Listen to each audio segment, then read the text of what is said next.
Bofors प्रकरण जनता ज्याप्रमाणे विसरली तसेच कोळसा प्रकरणही विसरले जाईल असे बेफिकीर वक्तव्य केंद्रीय गृहमंत्री सुशीलकुमार शिंदे यांनी केले। महाराष्ट्र साहित्य कला प्रसारणी सभेच्या वतीने कविवर्य नारायण सुर्वे स्मृतिदिन समारंभ आणि पुरस्कार प्रदान सोहळ्याचे आयोजन करण्यात आले होते। सध्या कोळसा प्रकरणात अनेक हिरे समोर येत असल्याचे वक्तव्य प्राध्यापक विश्वास पाटील यांनी केले होते। या वक्तव्यावर शिंदे बोलत होते। राज्याचे सहकार मंत्री हर्षवर्धन पाटील, ज्येष्ठ साहित्यिक प्राध्यापक दमा मिरासदार, ज्येष्ठ पत्रकार मधुकर भावे, डॉक्टर डी.वाय. पाटील, विद्यापीठाचे कुलपती डॉक्टर पी.डी. पाटील, लेखक प्राध्यापक मिलिंद जोशी, ज्येष्ठ साहित्यिक प्राध्यापक विलास पाटील, ज्येष्ठ पत्रकार मल्हार अरणकल्ले उपस्थित होते।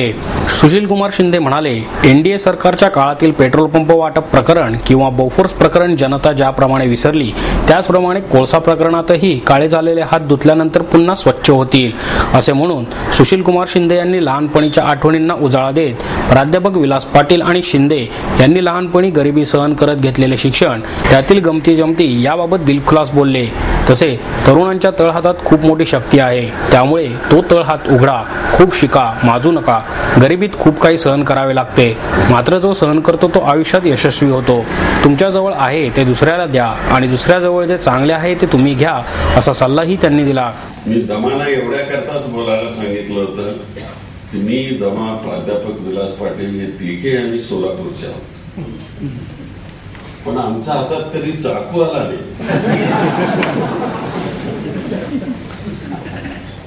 ते पंढरपूरचे आहेत दमा, माझ्या मतदार, आता मी तिथला लोकप्रतिनिधी आहे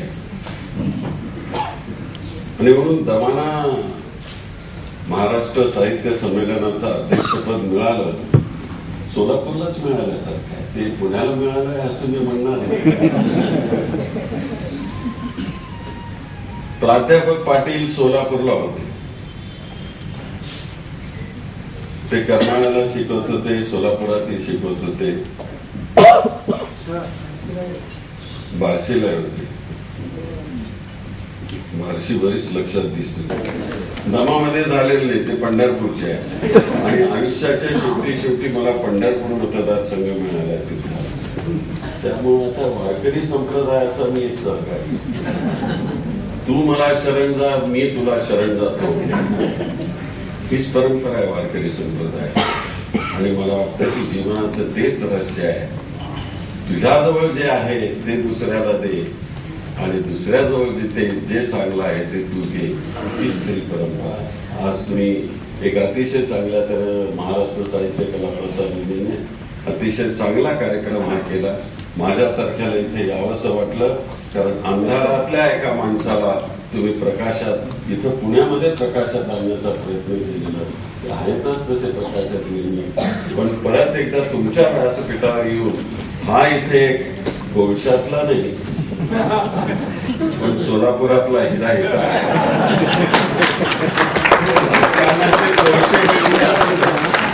काल परवापर्यंत पंचायत चालणारं बोफर सुद्धा होतं, आहे ना आठवण, विसरून गेलो आपण, तसंच कोळशाचं आहे,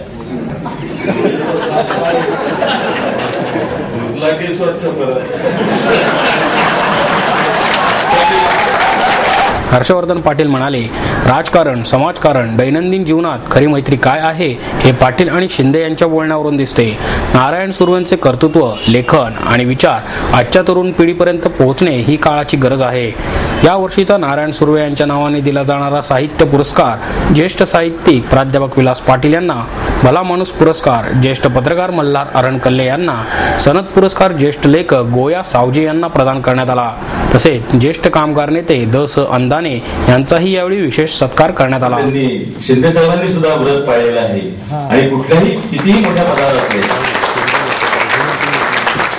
तरी शिंदे साहेब पाटील सरांच्या कार्यक्रमाला आवर्जून उपस्थित असतात।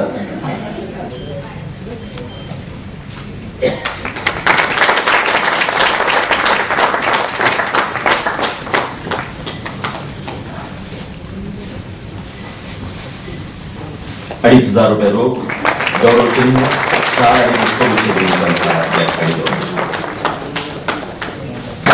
आणि नारायण सुर्वे यांच्या नावाचा हा पुरस्कार त्यांना मिळतोय ही खूप महत्वाची अशी निश्चितपणे गोष्ट आहे।